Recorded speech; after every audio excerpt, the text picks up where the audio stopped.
Cinderella is more or less the same story that we know for the first half of the movie.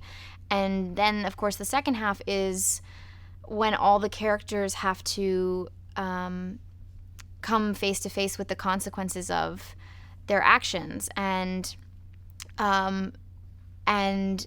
you know, there's that line, wishes come true, not free. And that's sort of what all these characters discover. And that's what, that's when, you know, Sondheim's version of Cinderella becomes really interesting, because you get to see who she is beyond the fairy tale that we know and love.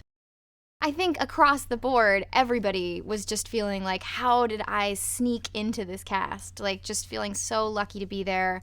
And, you know, and somehow miraculously not intimidated, because everybody is so warm. And frankly, everyone was so committed to doing the work that it felt like we're on a team and we have the same goal. And that sort of was this great equalizer for all of us. It's sort of all the fairy tales, more or less as you know them, you know, intersecting and sort of creating some degree of chaos in the woods. And then, you know, once they've sort of come to the conclusion that you know and love, you know, just sort of what happens after Happily Ever After. And yeah, that happens to all the fairy tales.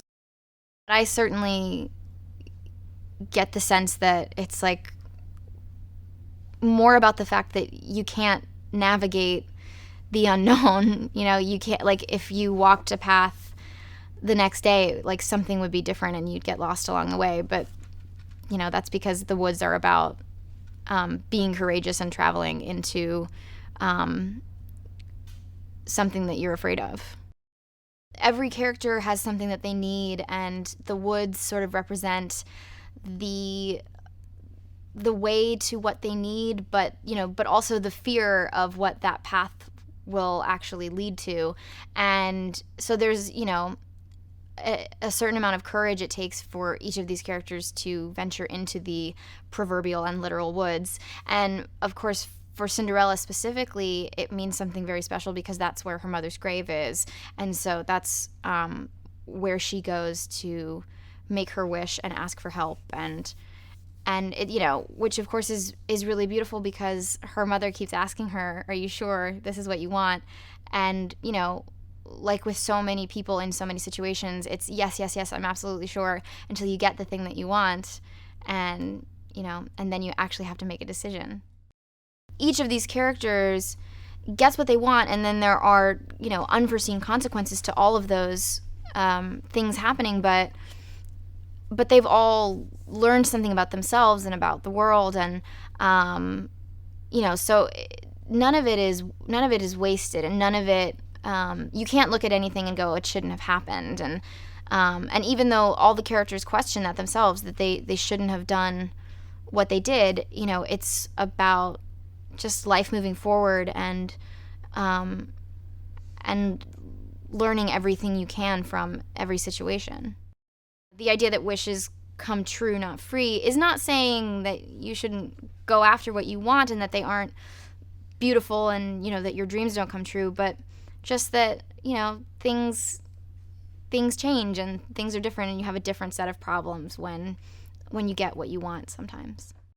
Rob is just the warmest. I mean, it feels so cliche because this is what everybody says about him, but it's true. He's just, you know, so giving and generous and warm, and yeah, he's an incredibly emotional director, so it just creates a really kind of balanced environment. You know, it's not like someone just expects his actors to be able to just give and give. You know, he gives so much to you that it makes your job incredibly easy.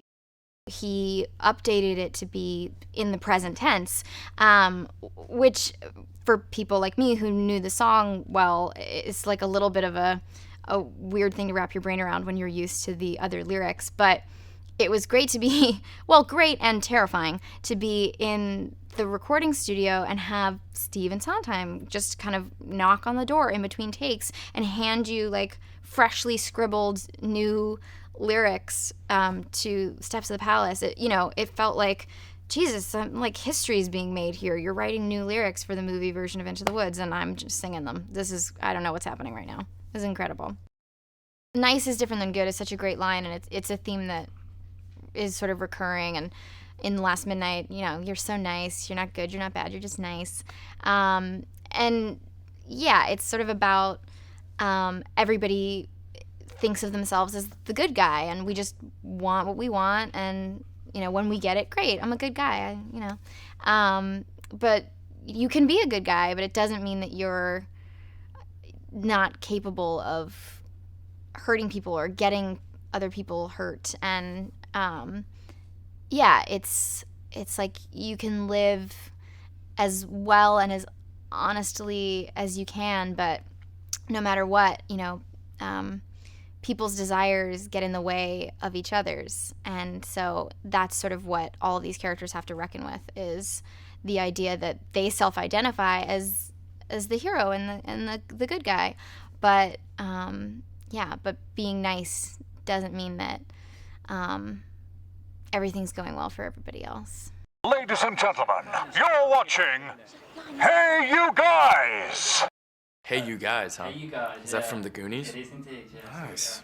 Hey You Guys!